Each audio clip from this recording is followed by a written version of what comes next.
What's up, everyone? Welcome to the last video of 2021, and in this episode, we're going to talk about how to add multiple databases to a Django project.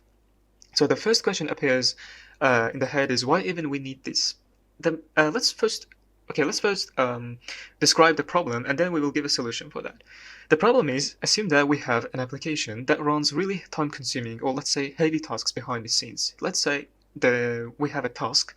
We are passing it to a salary distributed queue, and it starts to send emails to tons of recipients, let's say 1,000 users.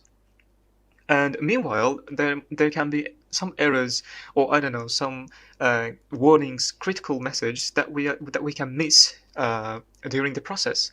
Or maybe let's say the SMTP server will down, or there will be some disconnection. Maybe email is not valid. There are so many cases that we can face during these time-consuming tasks. Okay, and if we don't capture logs, we will never know what's going on with the environment, and the users can end up with crashing, the application will not work, and we will never know where the problem is coming from. That's the point where the logging comes, and so we have to keep these logs in somewhere. Okay, let's say we don't have MongoDB, we are only using Postgres, but the Postgres is a relational database, and we have to keep some how to say we have to keep some useful data inside there, not like logs, because there will be tons of logs, and that will mess up all the database. Assume that there are really long message with stack trace, and that will overload the Postgres extremely, and of course there will be crash at some point. Maybe the data transfer will be slow, or actually that is really bad approach to keep logs, to keep write logs in, how to say, every few seconds. Let's say in every few seconds we are writing logs to Postgres, and also the other users are using some relational, maybe someone is registering for database, or maybe someone writing another useful data to a database, so everything will be messed up. I hope you understand what I'm trying to say. And at this point we can use MongoDB to actually separate the log objects from the Postgres and navigate all these log data flow to a MongoDB. So as you know, the MongoDB is non-relational database, and we can actually keep our logs there. That will be more good approach instead of keeping everything in Postgres. So that will balance all this data flow with these two between these two databases, and our application will work like a charm. Okay. So I will go through this blog post, and if you want, feel free to go the URL in the description, or you can just navigate to thepilot.dev, and you will find this blog post there. Okay, so I hope you have, before starting everything, I hope you have basic understanding of Docker, Celery, Redis, and of course Django, because I'm not planning to go in detail by explaining what all these configurations are doing there. I just want to show you how to connect, how to implement multiple databases. But this stuff also is important because we will also configure the MongoDB inside compose file. So you have to understand what these configurations are. Okay, so let's start by let's open our code editor, and I created a new folder named my project, and I will keep all files inside there. So first let's create a new folder named app. That's going to be our app, and inside it let's add Docker file. Okay, enter. Now let's copy the Docker file configuration from there. We are basically pulling Python image, and this stuff there, these packages, are for building Postgres wheel, and there are some environment variables, maybe as it will just prevent some caching, PyCache files. And then we are just navigating, we're saying that our working directory is going to app, and we are copying everything from there to app folder inside Docker container. And lastly, we are running requirements.txt, so which means we have to create another file named requirements.txt. So let's see what's our requirements there. Copy and paste. So we're going to use Celery as a distributed queue to pass some tasks there. Django as always, and here it is. We will come this in a second. Then Mongo engine, Pilot Mongo engine. This is just a package that we need to install if we are using the MongoDB in our Django project. PyMongo, and what we have here, PSY cop G2, it has a really hard name to read. That is for Postgres. And Redis, which is message broker, that Celery will use, and Faker, which is fake data generator. Okay.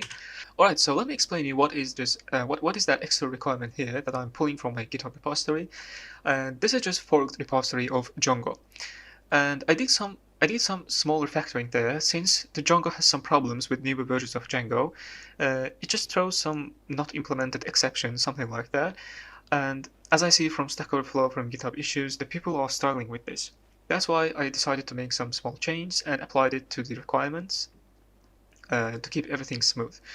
And you can do the same. Actually, you don't have to, because I highly recommend to keep everything like that to avoid any errors during the process. But if you decide to use another version of Django, maybe not 3.1.3, but maybe 4, 5, then you have to follow the steps that I will show now. Okay, so that is the original repository of Django. And in here, if we navigate to setup py, scroll down and you will see install requires block configuration. Actually, it seems it supports Django versions above 2.1, but we have to refactor this part here by adding. I just navigated to fork repository of mine, setup py, and just update it like that. Add this, so which means that support Django above 2.1 and smaller and equals the current version of Django that we will use. Okay, if you decide to use 5 maybe, then you have to write 3.1.5. Okay, and the second file you have to change is requirements.txt. As you see, I updated like that. Let's see the original one first. The original one is it's saying Django above version 2 and smaller and equals to 3.1.4, but I change it to 3.1.3. Okay, so do the same, replace the current version that you are using, and done. Then just update the path right here, add as a requirement, and hopefully that will not throw any errors. But I highly recommend to keep it same as I did in this video, and everything will be fine. For more information, just navigate to blog post. I'm giving even more some detailed information about it, in case I missed something while talking. Okay. So that's it for Django configuration. All right, so let's continue with the next step. And the next step is creating Docker Compose file. And in total, we will have 5 services, which is MongoDB, Postgres, app, which will be actually Django project, Celery as a distributed task queue, Redis, message broker that required for Celery. And so let's simply copy all these configurations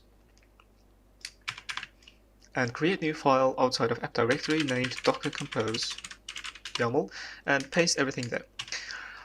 So I will not go through this in detail, but assuming that you already have some basic understanding of how Docker Compose services, Docker works, that was the requirement before, as I mentioned before starting the video, because otherwise, if I explain each line there, that we will go out of time, and the video will very long. So that's why I'm kindly skipping this part. Maybe I can mention there some couple of things like for Mongo service, we are fetching Mongo image, the official image in Docker Hub. We are naming the container the same as image name, and there are some required environment variables that we need to set. And we also have .env file. We're going to create it in a second, and we are pulling these sensitive credentials from there. We're going to pull it from the .env file instead of keeping this inside Docker Compose YAML. Okay. We have some volume configuration to share data between containers, and we are mentioning ports. That's the default port for the MongoDB, and same applies for other services as well, such as Postgres, Redis, our Django app, and finally Redis, actually Celery as a distributed task queue. Okay. All right. So the next step after that is creating environment file. Let's copy all this content right there. Create another file named env and paste it. So we are keeping all our credentials inside the .env file. Now it's time to create our Django project. Let's go and copy this command. Open up terminal like that and paste. Alright, that will create our Django project inside directory here, and we also named our project app. And as you see, it holds all necessary the root configurations there, such as settings, URLs. The manage py is here. So good. That's our Django project. Then the structure will look like below exactly.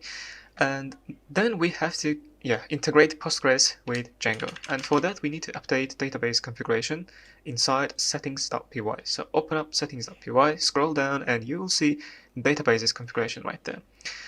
By default, Django's using SQLite. If you see one amongst the project files, simply delete this because we are not going to use it. And also replace this configuration with the following. So let's import the OS model. OS.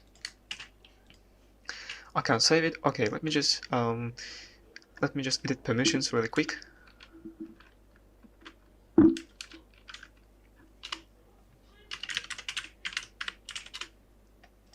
Alright, save. Okay, so we are the default database is going to be Postgres. We named it as default. As you see, it holds Postgres configurations, Postgres credentials, let's say. We are pulling it from the .env file right there. And by this way, we will authorize to connect with our database. So next, let's go down there. We have to create the core app. I will explain why in a second. Let's navigate to code editor and let's run the command, paste the command, and it will create another app named core. And inside it, let's create another. But before that, let me explain why we just created a new app. So the reason is sometimes Postgres is launching before Django, which makes the Django throw some exception, like it can connect to Postgres database, and it happens a lot, even though we configured there inside app service, depends on Postgres. But as I see from the issues from the Stack Overflow, from the people actually, from developers, they are facing with this issue frequently, which means we have to write some custom command to wait for the Postgres before launching Django. Some of the developers are creating sh files, shell scripts, to force Django to wait for Postgres, but we will achieve it by creating some custom command that will that will stop Django and wait for Postgres and then continue launching Django. Okay, that's why I created a core app. And inside it, we will create another directory named management, and inside it, we will create another directory named commands, and we will place our custom commands there. That is the approach that official Django documentation offers. Okay, so we are going to follow them. We created our core app, then let's create new folder named management. The permissions, okay, so unfortunately Ubuntu has some really annoying permission system. Let's try one more time. Management, and inside it we are going to create init.py to mark it as a Python package, and new folder again named commands, and also we have to add init.py here as well. Alright, so now our custom command name is going to be wait for db.py. Okay, now navigate to blog post. I'm going to copy the content of the command. Save. By the way, I saw it on Stack Overflow. Actually, I will state the link there. I forgot, but I will put it on the description of this video, and you can find more explanation regarding this code snippet. Okay. Save it. So as you see, Django command to pause execution until DB is available. We are checking for database dbcon. That's coming from the connections model. DjangoDB connections. We are checking for default. Why default? Because in settings, our database name Postgres running on the default name.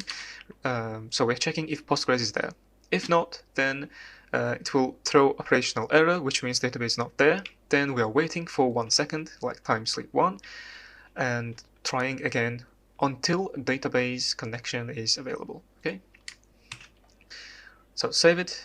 And the next step is updating our Docker Compose file. Exactly. So since we add a custom command, we have to run it in somewhere. And this point, going to be inside our service app service.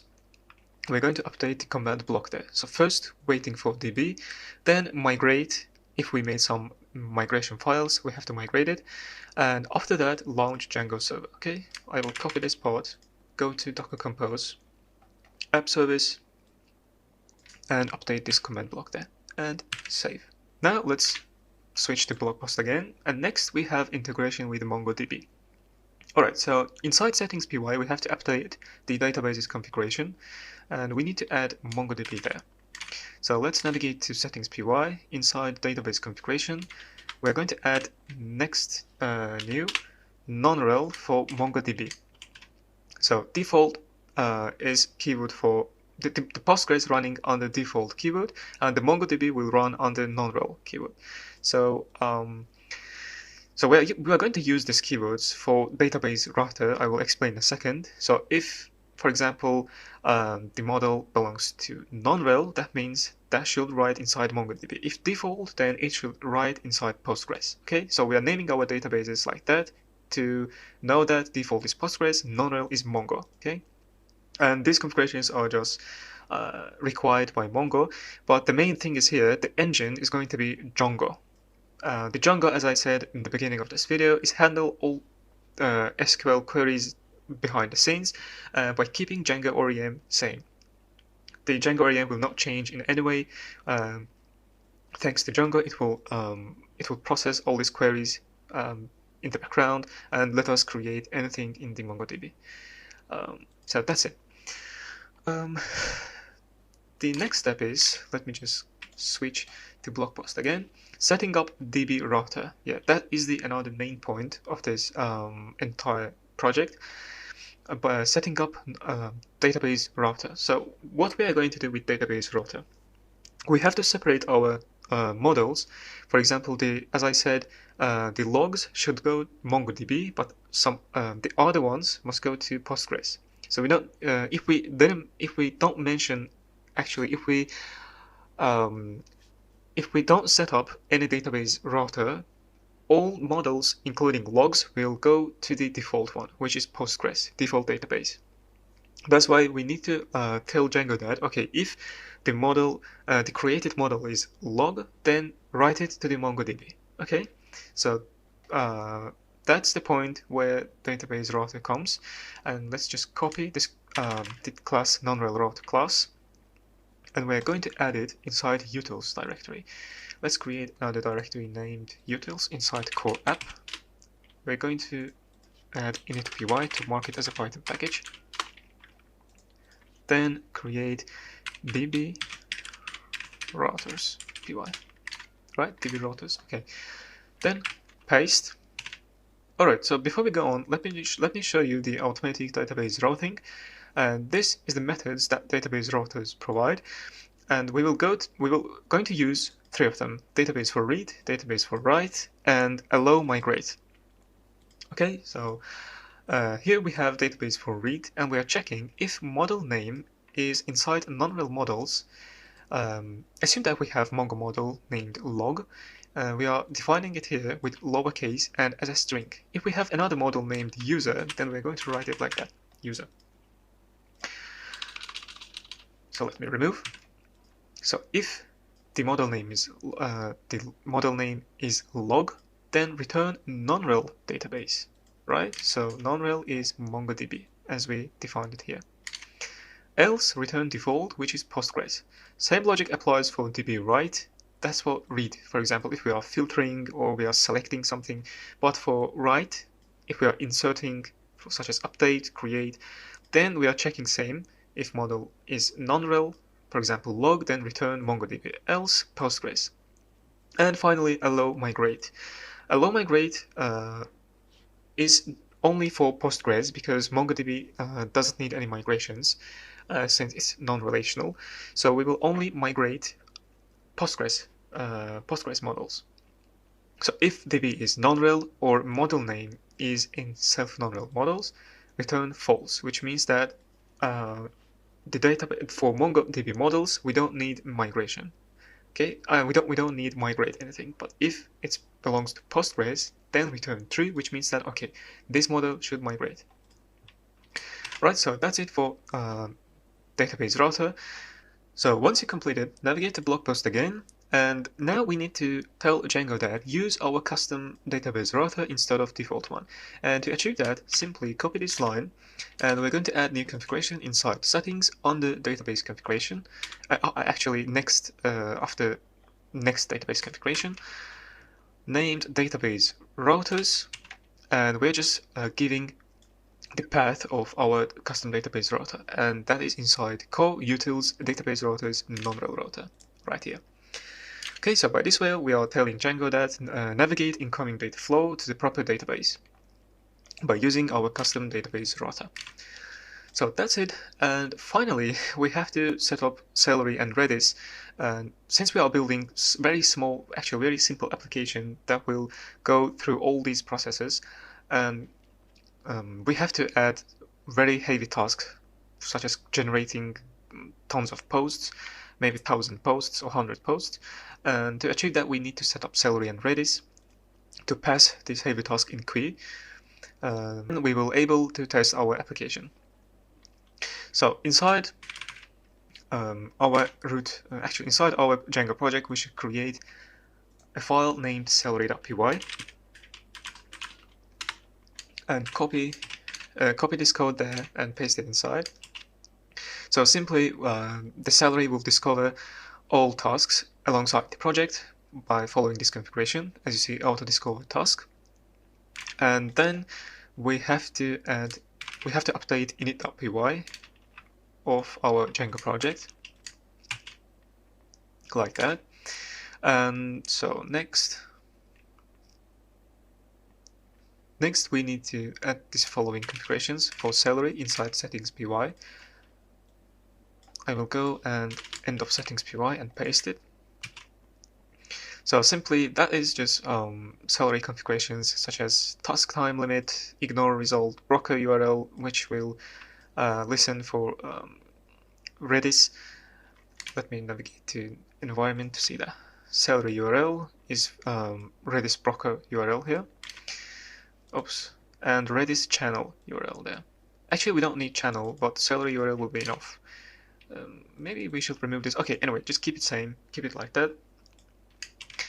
And then the next step is going to be adding models and Celery tasks. Okay, the Celery and Redis configuration is done. Then we need to add our Mongo models. Okay, so Mongo models is going to be log, as I said. Now let's create a new directory inside core app named models.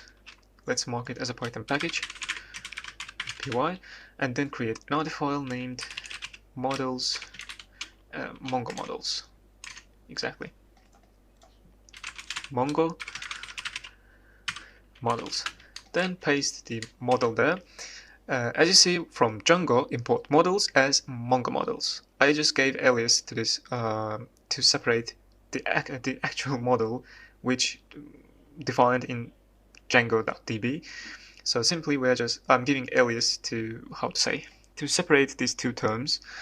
And class log, our model name is going to be log. And if you remember, we defined it inside database routers right here, log. So by this way, if anywhere in the code, if new creation of the log object is detected, then the database router will navigate it to the MongoDB instead of going to the default one, which is Postgres, right? So for log model, we have ID.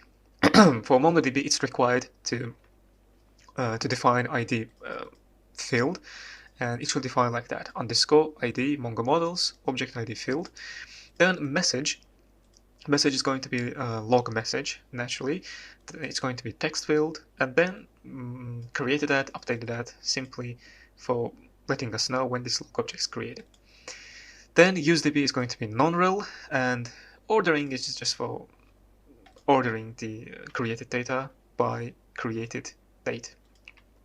And then string representation is going to be self.message itself, message itself. Save, and then let's continue. Okay, so then we need to add Postgres models. Create another file named models. Paste. So simply that is just post model with title and description filled. Nothing really complicated here. Next we have, let's import both these models inside it. So if we write like from models import log, we don't have to mention Mongo models. Inside init we are importing both of them. So finally, I'm saying finally, but it seems that it's going to be endless. Core tasks. Let's copy this. We will create a new file named tasks inside core folder that will hold salary tasks actually, which is, let's say, the time-consuming tasks or really heavy tasks that needs to be run behind in the background. We imported logging. As you see, we are calling the logger with this function, and we are adding extra handler for the logger model.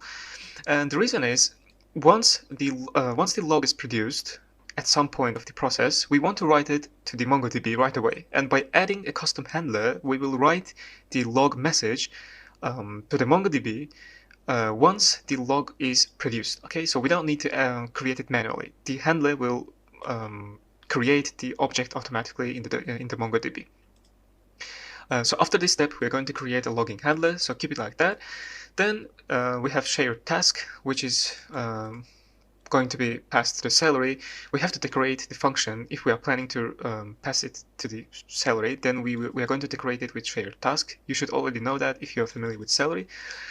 So we are using faker generator, which will generate some fake, I don't know, sentence or fake text. This is just fake data generator model we are using. Then number of posts, the rendered will return some random number between 5 and 100. Then we are iterating through, and we are checking if a reminder is 0 divided by 5, number divided by 5, then title is going to be none. Why none? Because the title, as if I navigate to the Postgres models there, the title is required. We didn't add blank true attribute there, which will produce some error. Okay, so title is known. That will create an exception, and we are catching the exception and creating a log for that. So if the number is, while iterating through this, if the reminder is 0, it will produce error. So by this way, simply we are pushing the functionality to produce errors until all execution is done.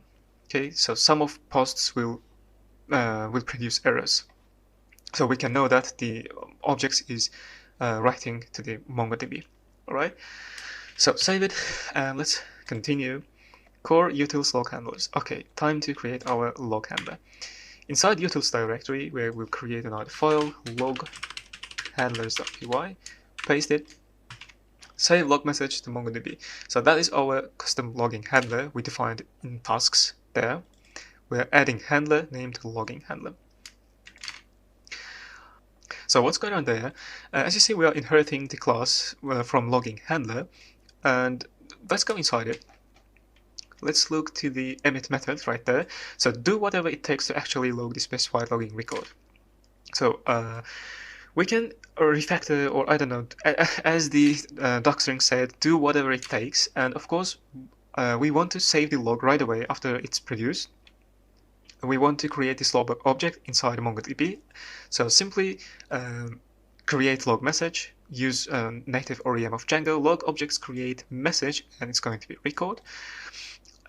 So by this way, once the log object is created, it will go to database router, and DB for write functionality will start. It will check if model name is inside non-rel models. Of course, it's log model. Then it will return a non-rel database, which is MongoDB. Not the Postgres, but MongoDB. Okay, so by this way, the log message will be written inside MongoDB. All right, so the next step, let's go to the next step. Oh, it's creating views. Okay, let's copy. The views is there. Let's paste it like that. So we will return JSON response. So I don't want to configure any templates or something like that. Simply JSON response will let us know that the functionality has started. And from tasks, we are importing create random posts. And to actually pass it to the salary, we have to add delay method. So create random posts that delay by this way. the function will be passed. Actually, the task will be passed to the salary, and the following functionality will start. This functionality right there, generating random posts and catching errors. The next step is configuring URLs. So let's update URLs as well. It's inside the project folder URLs. And then, so that's it. Phew, finally. Docker compose, Python manage py, make migrations, core. So let's make our migrations. Paste. What just happened? Postgres models. Oh, I think I just missed the, oops. Let's rename this to be Postgres models. Alright. Let's check if it is true. Yes. Run one more time. The app label isn't in installed apps. Really? Let's go to settings. Let's see if we included core inside installed apps. No. Let's add, save. That's it. Hopefully it will not throw anything again. Docker compose, run, make migrations. No change detected in core.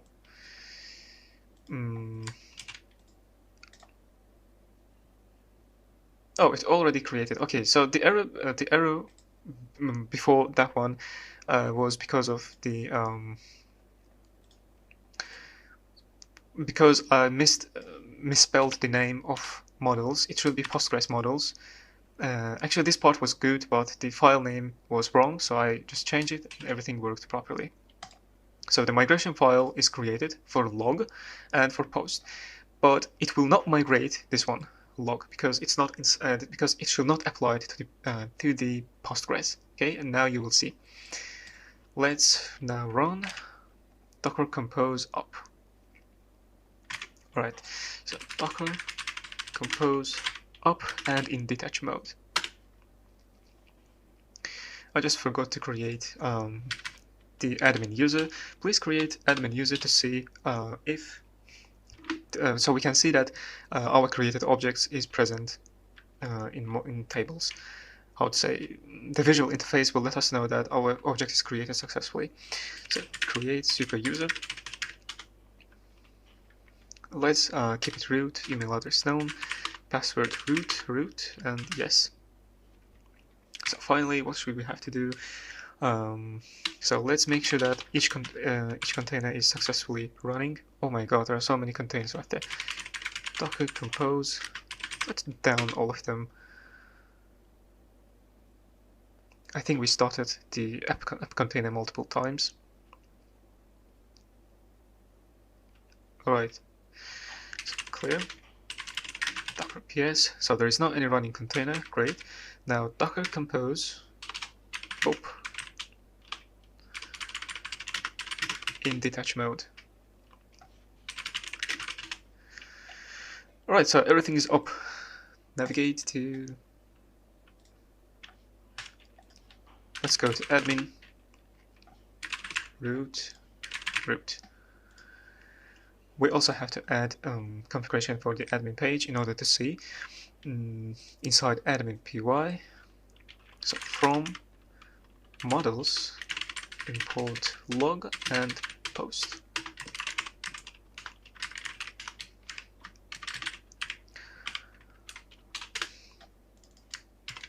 And same for post. Now we should be able to see them inside admin. Great. So there is no any logs. There is no any post yet. Alright. Now navigate to home pass and the salary will automatically start the task and our log objects will start creating success true. Now if we check one more time, you will see that our random post is generated and there are also logs inside MongoDB. The number 50 failed and the message is recorded there. Lastly, I want to prove that this object is actually written in MongoDB, created inside MongoDB. I will go to my VS Code. I have extension right there, MongoDB. So I already connected to that to MongoDB. Then you will see that we have 11 documents. Yeah, we have 11 logs, and we have 11 documents which proves that the log objects created inside MongoDB, not in Postgres. See, there are different documents there. And of course, post models is created inside Postgres. Phew, that was it. That was really big project actually. I hope you understand everything because there are so many details that I maybe skipped while explaining the flow. But believe me, if I go through this in detail, that will take forever. The main purpose was there for to see the big picture, to see the infrastructure, how all these multiple databases integrated with Django, especially Mongo and Postgres together, and how to configure database router, how to configure settings, and especially Docker Compose. We have, as you see, we are running services like the Mongo, Postgres, and even more with Redis and Celery, which helps us to run time-consuming tasks behind the scenes in the background. And all of them together creates really powerful application to handle lots of traffic and, of course, monitoring what's going on while the process simply by reviewing the logs. Okay, so also we are decreasing the overloading of Postgres. That's our main database, right? The relational, which will hold really necessary data. All right, so the source code is available in GitHub. I will put the link in the description of this video. Also, please go and check the blog. You will see a lot more there. And so that's it. Thank you for watching and Happy New Year. That was the final, actually the last video of 2021. And see you in the New Year.